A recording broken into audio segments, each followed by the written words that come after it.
எல்லாருக்கும் வணக்கம். இன்னைக்கு வீடியோல மே 31 2025 இம்பார்ட்டன்ட் ஃபினான்ஷியல் நியூஸ் பார்க்க போறோம். நியூஸுக்குள்ள போறதுக்கு முன்னாடி ஒரு சின்ன டிஸ்க்ளைமர். இந்த வீடியோல வரது எல்லாமே ஒரு இன்ஃபர்மேஷன் பர்பஸ்க்கு தான். இன்வெஸ்ட் பண்றதுக்கு முன்னாடி பர்சனல் ரிசர்ச் பண்ணுங்க, இல்லைன்னா ஒரு செபி அட்வைசர்ட்ட செக் பண்ணிட்டு இன்வெஸ்ட் பண்ணுங்க. வாங்க வீடியோக்குள்ள போலாம். இந்தியாவோட ஜிடிபி நம்பர்ஸ் வந்திருக்கு. இந்தியாவோட எக்கானமி வந்து Q4ல 7.4% வளர்ந்துருக்கு. இது வந்து லாஸ்ட் 3 குவார்ட்டர்ஸை கம்பேர் பண்ணும்போது அதிகம் தான். பட் ஓவராலா ஃபினான்ஷியல் இயர் 25 growthன்னு பார்த்தா 6.5% தான். ஏன்னா இதுக்கு முன்னாடி 3 குவார்டர் growthமே வந்து கம்மியா இருந்தது. ஸோ இந்த குவார்டர் வந்து 7.5% growth இருந்தாலும் ஓவரால் இயர் growth வந்து 6.5% இருக்கு. இது வந்து லாஸ்ட் இயர் கம்பேர் பண்ணும்போது ரொம்ப கம்மி. லாஸ்ட் இயர் வந்து 9.2% growth இருந்தது. இந்த ரிசல்ட்ஸோட அடுத்த ஃபினான்ஷியல் இயருக்கான அவுட்லுக்கும் கொடுத்துருக்காங்க. அதுலயும் அவங்க என்ன சொல்றாங்கன்னா, அர்பன் டிமாண்ட் வந்து ரொம்ப கம்மியா இருக்கு, டேரிஃப் அன்சர்டனிட்டி இன்னமும் ஃபுல் ஆகல.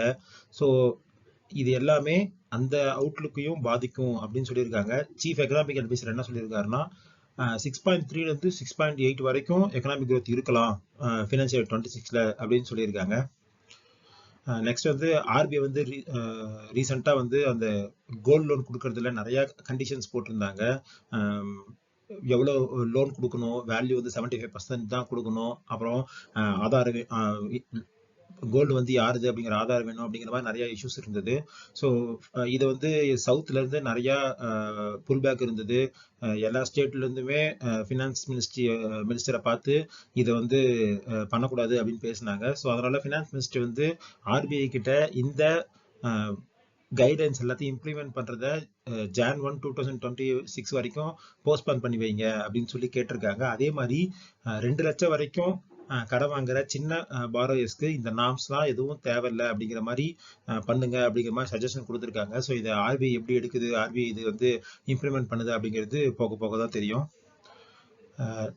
மே 23 முடிஞ்ச வீக்ல இந்தியாவோட ஃபாரெக்ஸ் ரிசர்வ் வந்து $6.9 பில்லியன் வந்து இன்க்ரீஸ் ஆயிருக்கு. ஆஸ் ஆஃப் நவ் வந்து $692.72 பில்லியன் வந்து நம்ம கிட்ட ஃபாரெக்ஸ் ரிசர்வ் இருக்கு.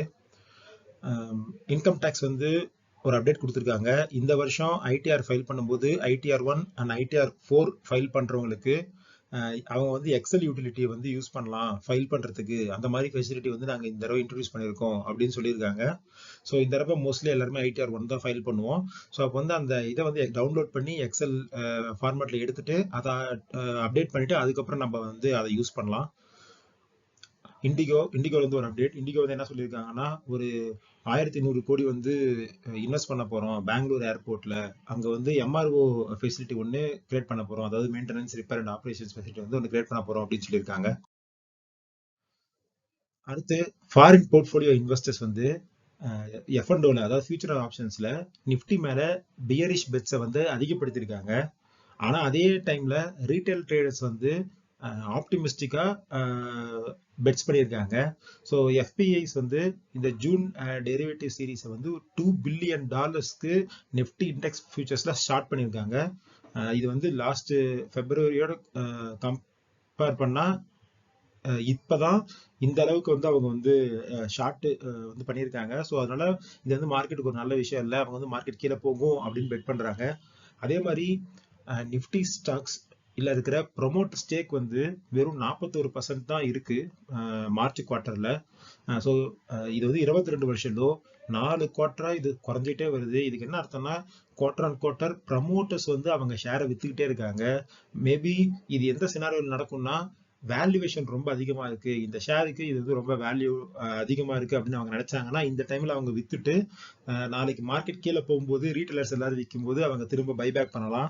ஸோ அதனாலதான் ப்ரொமோட்டர் ஸ்டேக் வந்து குறைஞ்சிட்டே இருக்கு. இப்போ உதாரணத்துக்கு KPR மில்ஸ் ஒரு கம்பெனி இருந்தது. அந்த கம்பெனி வந்து எக்கச்சக்கமா ஏறி இருந்தது, அதோட வேல்யூவேஷன்ஸும் ரொம்ப அதிகமா இருந்தது.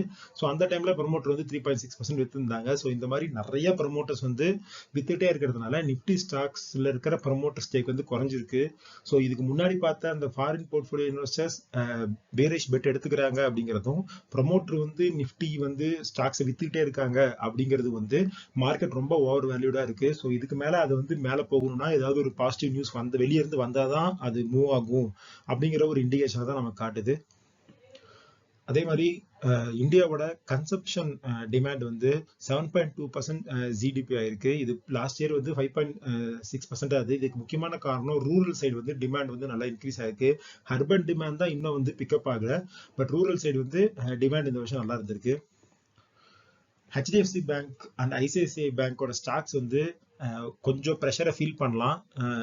இப்போ ரீசெண்டாக செபி எடுத்திருக்கிற ஒரு ஆக்ஷன்னால செபி என்ன சொல்லியிருக்காங்கன்னா, நான் பெஞ்ச்மார்க் இண்டெக்ஸஸ், அதாவது பெஞ்ச்மார்க் இண்டெக்ஸ்ங்கிறது ரெண்டு தான், நிஃப்டி 50யும் சென்செக்ஸும். அது இல்லாம பேங்க் நிஃப்டி, ஐடி இண்டெக்ஸ், இந்த மாதிரி எந்த இண்டெக்ஸுமே நான் பெஞ்ச்மார்க் இண்டெக்ஸ் தான். அதுல என்ன சொல்லியிருக்காங்கன்னா, அந்த மாதிரி இருக்கிற இண்டெக்ஸ்ல ஒரு சிங்கிள் ஸ்டாக் வந்து 20% தான் மேக்சிமம் இருக்கணும், அதுக்கு மேல வந்து அதோட கேப் வந்து இருக்கக்கூடாது அப்படின்னு சொல்லி செபி வந்து சொல்லியிருக்காங்க. இந்த சேஞ்சஸ் வந்து அவங்க November 3, 2025 இம்ப்ளிமெண்ட் பண்ண போறோம் அப்படின்னு சொல்லியிருக்காங்க. இதுல பேங்க் நிஃப்டியில பாத்தீங்கன்னா ஹெச்டிஎஃப்சி மட்டும் 27.87% இருக்கு, ஐசிஐசிஐ வந்து 25.15% இருக்கு. ஸோ இது ரெண்டுமே 20%க்கு மேலதான் இருக்கு. ஸோ இது இம்ப்ளிமெண்ட் ஆச்சு, இந்த செபியோட ரூல் வந்து இம்ப்ளிமெண்ட் ஆச்சுன்னா ஹெச்டிஎஃப்சி பேங்க்ல வந்து 2140 கோடி வந்து கேபிட்டல் வந்து குறையணும். ஸோ அதனால அந்த அளவுக்கு ஷேர்ஸ் வந்து மியூச்சுவல் ஃபண்ட்ஸ் இல்லை எல்லாருமே வித்துதான் ஆகணும் அப்படிங்கிற மாதிரி சுச்சுவேஷன் வரும். ஸோ அதனால HDFC bank and ICICI bank இது ரெண்டுலையுமே இந்த ஒரு நியூஸ்னால ப்ரெஷர் இருக்கலாம். இது வந்து நவம்பர்ல தான் நமக்கு தெரியும் இந்த ப்ரெஷர். அடுத்து கோல்டு ரேட். இன்னைக்கு வந்து கோல்டு ரேட்ல எந்த சேஞ்சுமே இல்லை. ஒரு கிராம் வந்து 22 கேரட் கோல்டு வந்து 8920 ரூபா தான் இருக்கு. ஸோ இதெல்லாம் தான் இன்னைக்கு நியூஸ் பேப்பர்ஸ்ல இருந்த இம்பார்ட்டன்ட் ஃபினான்ஷியல் நியூஸ். இந்த வீடியோ பார்த்ததுக்கு ரொம்ப நன்றி. வணக்கம்.